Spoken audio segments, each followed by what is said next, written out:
सोचबुझ गर्नु पऱ्यो। 16 मै अन्य ठाउँ बनाउन सकिँदैन सर त्यो सुन्नु न तपाईँ सुन्नु न बाउ अगाडि जन्मियो कि छोरो अगाडि जन्मियो भन्ने कुरामा जानु न तपाईँ। कुरालाई किन अगाडि तपाईँ त्यसरी सोध्नुहुन्छ? तपाईँ मलाई परेको अन्याय पनि गर्नु न। ती प्रहरी चौकी भाटामा बहुभाषिक चाहिँ किन ल्याउनु पऱ्यो त भने त्यसरी पनि सोद्धा हुन्थ्यो नि त मेयर साहबलाई। तपाईँ बहुभाषिक पनि अब प्रहरी अन्तलाई त्यसरी नसोध्नु प्लिज। प्रहरी पहिल्यैदेखि कि तपाईँ मेयर साहबबाट परिचालित हुनुहुन्छ भने भनिदिनु पऱ्यो परिचालित छु भने। अनि कस्तो भाषा सोध्नुहुन्छ त तपाईँ? अनि चित्तै नबुझ्ने भाषा नसोध्नु न। विकल्प सोध्न सक्छ। प्रहरी चौकी अगाडि आए कि बहुभाषिक आयो भनेर सोध्नु न तपाईँ। हैन मैले अघि त हजुरलाई मैले सोधेँ नि। प्रहरी शेखरजी सुन्नु न, प्रहरी चौकी अगाडि बनाएको हो क्या। जनतालाई सोध्नु न के चाहिन्छ भनेर। अहिले उकारा लाने भने के उकारा लाने भनेर सोध्नु जनतालाई।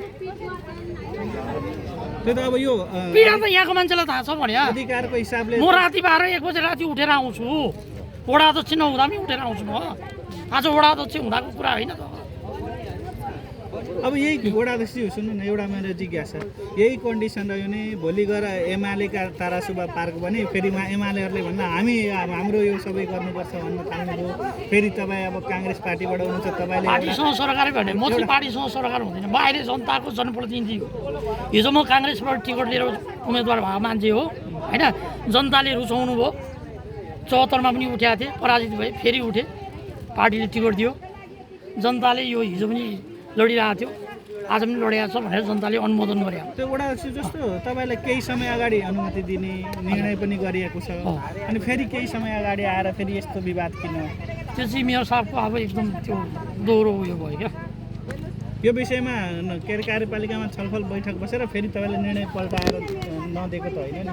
होइन त्यस्तो होइन, त्यो त निर्णय हुनै सक्दैन। पल्टाउने निर्णय हुनै सक्दैन, त्यो सम्भवै छैन।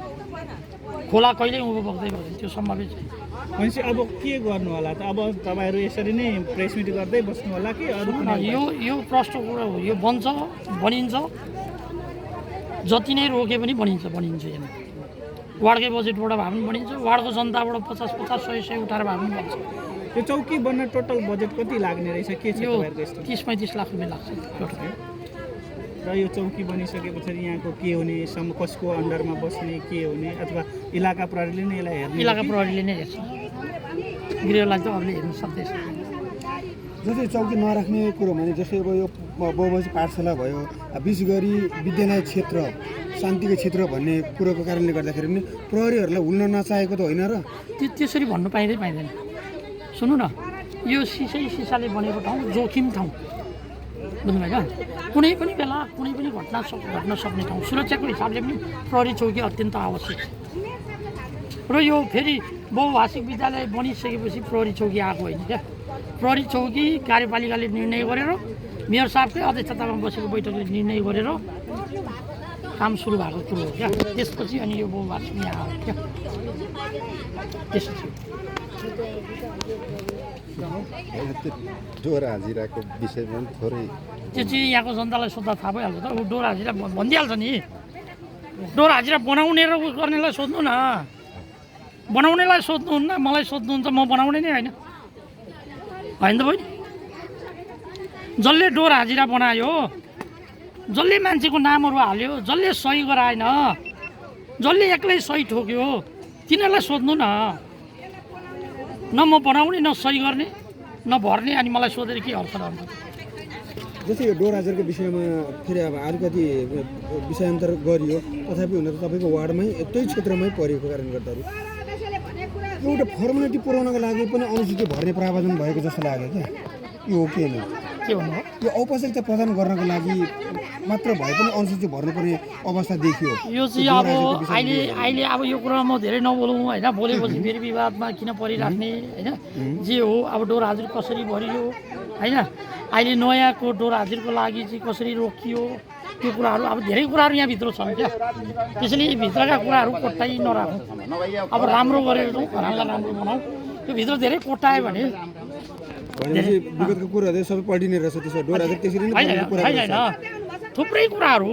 हजुर, उपसमितिले गर्यो, फर्मालिटी पुऱ्यायो, त्यसैले यो सुन्नु न, यो डोर हाजिरको विषयमा कसले बनायो डोर हाजिर गर्नेहरूलाई सोध्नु न डोर हाजिर गर्नेले मैले सही नै गरेको छुइनँ भन्छ मेरो नाम लेखेकै थाहा छैन भन्छ जस्तै एउटा कुरा चाहिँ म के क्लियर गर्न चाहन्छु भने 17 लाखको इस्टिमेट भयो त्यो विषयमा 17 लाखको इस्टिमेट हुँदाखेरि धरान उपमहानगरपालिका 7 लाख भुक्तानी गर्ने अवस्था आयो भनेपछि त्यो पैसा अब सामग्री किनेको छैन त त्यो 7 लाखको सामग्री किनेको छैन त त्यो त भोलि बिल भोटर सबैले देखाउला नि पैसा उबारेर श्रमदाताहरूलाई भुक्तानी दिन्छ त सुन्नु न यसलाई यसरी अनुमान गर्नुहोस् त तपाईँ सुन्नु न त्यो त हामी पनि आएर काम गरिरहेको छ हाम्रो सदस्य सबै काम गरिरहेको छ त्यसमा कसले भएन भनेको छ उपभोक्ता समितिबाट काम भएको भन्दा भइगयो नि उपभोक्ता समितिको चाहिँ त्यहाँनिरबाट मेकअप भयो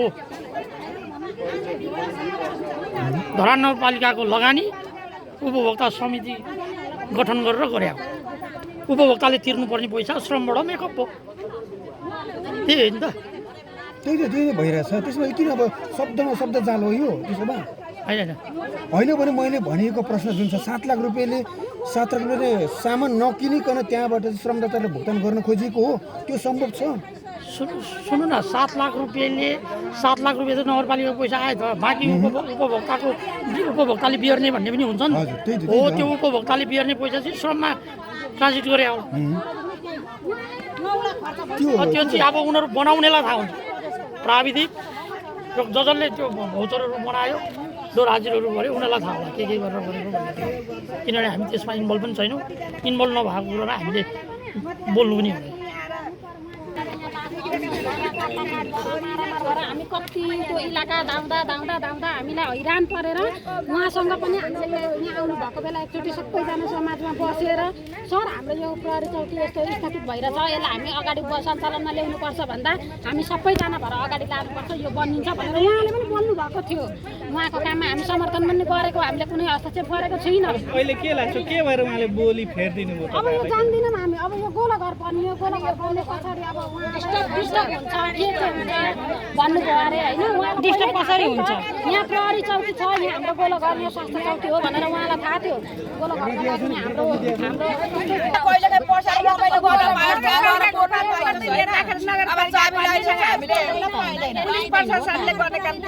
अनि भित्र छिर्छु भन्दा के भन्छ नि त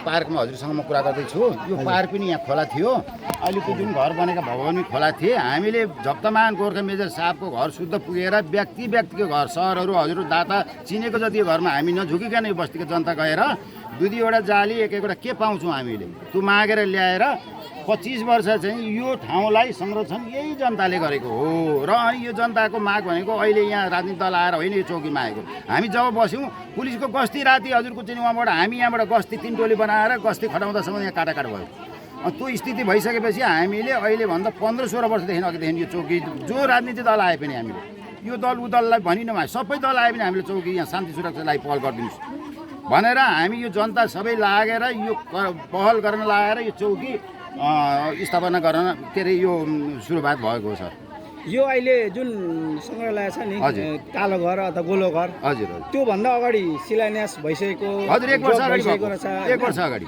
अनि त्यो बन्दै गर्दा चाहिँ तपाईँहरूले त्यो भन्नु भएन मेरो साहबलाई के छ यो हाम्रो यो चौकी बन्छ भनेर यो सुरु भयो भनेर प्रश्न गर्नु भएन होइन यो चौकी हो सर अब उहाँ शिलान्यास गर्न आउनु भएको थियो गोलघर गर्दा त्यहीँ बस्नु भएको थियो हामी पनि थियौँ धेरै यहाँ राजनीतिक दलका नेताहरू पनि हुनुहुन्थ्यो हामी तपाईँ यो के उसमा थियौँ हामीले यो चौकी हो सर अब चौकी पनि छिटै बन्दैदेखि हुन्थ्यो छिटै बन्दै हामीले शान्ति सुरक्षा सास फेर्न पाउँथ्यौँ यहाँ सर भनेर यो कुराहरू चाहिँ हामीले राखिसकेका छौँ अनि मेरो साहबले के भन्नुहुन्थ्यो त्यो बेला हो त्यो केही पनि वास्ते त्यो बेला अब शिलान्यासमा हुनुहुन्थ्यो व्यस्त हुनुहुन्थ्यो अब त्यो पुरै सुनै भएन त्यो कुराको त्यति ध्यानमा भएन अब अहिले चाहिँ त्यहाँ जुन चौकी बन्ने भनेको छ नि त्यो भवन चाहिँ सिसाको घर बन्छ अरे होइन नि सिसा घर बन्दैन चौकी बन्छ यहाँको जनताले चाहेको चौकी हो चौकी त्यो घर बन्दा पहिले बनेको हो त्यो बरु त्यसलाई कसरी व्यवस्थित गर्नुपर्छ चौकी राख्दाखेरि त्यो सिसा घरलाई चाहिँ नि के असर पुऱ्याउँछ चौकी नि बन्ने चौकी नि बन्ने सिसाको घर भएको बन्ने भनेछ नि त राम्रो बन्ने रे नि त मेरो साहबले पनि बनाउने भन्नुभएको छ नि त हो सिङ्गापुरका पुलिस मात्रै किन सिसामा बस्नु हाम्रो नेपाली सिङ्गापुर पनि होला नि हाम्रो नेपाली दाजुभाइका दिदीबहिनीका छोराछोरी त होला नि त पुलिस अनि उनले राम्रो घरमा बस्नु नमिल्ने हो मेरो साहबले बनाउने नि भन्नुभएको छ नि त चौकी चाहिँ बनाउने नि भन्नुभएको त्यसो भए छ। त हामी सबै साथमा छौँ त किन विकल्प खोज्नु गर्नु पर्यो उहाँले चाहिँ यहाँकै जनता स्थानीय यहाँ बचाउने यत्रो जाली दुनियाँ गरेर 25 वर्ष बनाउने स्थानीय जनतासँग किन अरू चाहिँ राजनीतिक दलसँग त उहाँको दूर होला त हामी त कुनै होइन होला नि त अनि हामीसँग नै सरसल्लाह लिएर लो यस्तो चाहिँ काम गर्दैछौँ तिमीहरूको यहाँ विकास हुँदैछ यस्तो हुँदैछ मैले चाहिँ यो गरेँ भन्दाखेरि सबै चाहिँ उहाँप्रति कहिले हामीले उहाँलाई सर्वदानमा गएको छैनौँ कि हामी यहाँ साथ दिएको छैनौँ कि हामी गरेको छैनौँ कि हामीले कहिले उहाँको विरोध गरेका छौँ र तर विरोध गर्नुपर्ने बेला आउँदाखेरि पो विरोध गर्नु पर्यो त यहाँ त अब अहिले तपाईँहरूको भनाइ जसरी हुन्छ चौकी बन्न पर्यो चौकी त तपाईँको 1 2 3 बन्नु पर्यो सोराको जनता त्यही चाहन्छ सबै हस्तान्तरण गर्न तयारी छ अहिले यो कार्यक्रम भएको पनि हामी यो सबैको टिएलको अध्यक्ष छन् सबै जनता हस्तान्तरण गरेर चाहिँ जान तयारी छ कहाँ जानुपर्ने हो त्यो मन्त्रीज्यूकोमा जानुपर्ने कोही कानुन खोज्दा चाहिँ कानुन न्यायमूर्तिकोमा जानुपर्ने हो कि त्यो तयारी भएर बसेको छ यो कुरो गर्नु चौकी बन्नु हो हो जनताले त्यो सोचेको छ यो चौकी बनेन यहाँ भनेदेखि जनता यहाँ सोराको जनता के सोच्दैछ भने अहिले सबै टिएलले बोलाएर यो गर्नुपर्छ भने यही होला यो जनताले यो रायसल्लाह लिएको हो भोलिदेखि यो भएन र भएन हस्ताक्षर जम्मा गरेर यो कानुनको मूर्ति नै जानुपर्ने हो कि यो मन्त्रीज्यूले गर्नुपर्ने हो कि यो प्रशासनले चाहिँ किन बजेट पहिले हाल्न लगाएर गर्नुपर्ने हो कि यो छानबिन हुनुपर्छ र यहाँका जनताले दसैँमा चाहिँ यो पुलिसहरू जान लाग्दा यहाँको जनताको जोडले गर्दा फेरि दलका नेता यी सबै नेतालाई सबै पार्टीले भनेर यहाँ टिकाउन तयार गराएको छौँ यो पुलिस चौकी यहाँबाट गयो र यहाँ केही उ भयो भने चाहिँ यहाँ क्षतिपूर्ति यो चाहिँ यहाँ भोलि काटाकाटी तपाईँको त्यत्रो बनाएर भोलिपल्ट सर्न लागेको स्वास्थ्य चौकी भोलिपल्ट छैन सिसा घर भनेपछि अन्त यस्तो स्थिति छ यहाँ लेबर काम गरेर ल्याउने गरिबीले खाने ठाउँमा घर काटिन्छ नि हेर्नुहोस् अनि यस्तो स्थितिमा चाहिँ चौकी नदी जनतालाई चाहिने होइन सुरक्षा जनताको सुरक्षाको लागि चाहिँ तयारी बुझिदिनु पर्दैन उहाँले बुझ्नु पर्दैन यहाँको राय बुद्धि भइगयो नि यहाँको जनताको राय बुझ्दाखेरि उहाँलाई एकदम स्पष्ट थाहा भइहाल्छ नि सोराकै राय बुझ्नु पऱ्यो नि सोराको कसले चौकी चाहिँदैन भन्दो रहेछ कुन दलले भन्छ कुन पार्टीले भन्छ भने त्यो पनि भन्नुहोस् हामीलाई अगाडि सो दर्शकबिन अहिले चाहिँ यहाँ सोह्रका स्थानीय दाजुभाइ दिदीबहिनीले आफ्नो आफ्नो बनाइराखिसक्नु भएको छ चौकी चाहिन्छ एक चाहिन्छ दुई चाहिन्छ भनेर चाहिँ उहाँले भन्नुभएको छ र हामीले बुझ्दाखेरि चाहिँ अब मेयर खड्का साम्पाङ राईज्यूले पनि चौकी बनाउने नै हो बनाउनै पर्छ भनेर चाहिँ उहाँले पनि भन्नुभएको हो र अलिकति डिपिआर नदेखाएको डिपिआर नबनेको भएको हुनाले गर्दाखेरि मात्रै मेयर खड्का साम्पाङ राईज्यूले रोका गर्नुभएको हो तर नि उहाँले पनि बनाउने तर नि अझै राम्रो सिसाको भन्ने उहाँको भनाइ हो सो कस्तो लागि दर्शक नि आजको भिडियो अन्तिमसम्म हेरिदिनु साथ दिनुभयो हजुरहरूलाई धेरै धेरै धन्यवाद दिँदै हजुरहरूलाई मनमा लागेको कुरा तल कमेन्ट बक्समा लेखिदिनु होला र फेरि हामी अर्को भिडियोमा भेट्नेछौँ।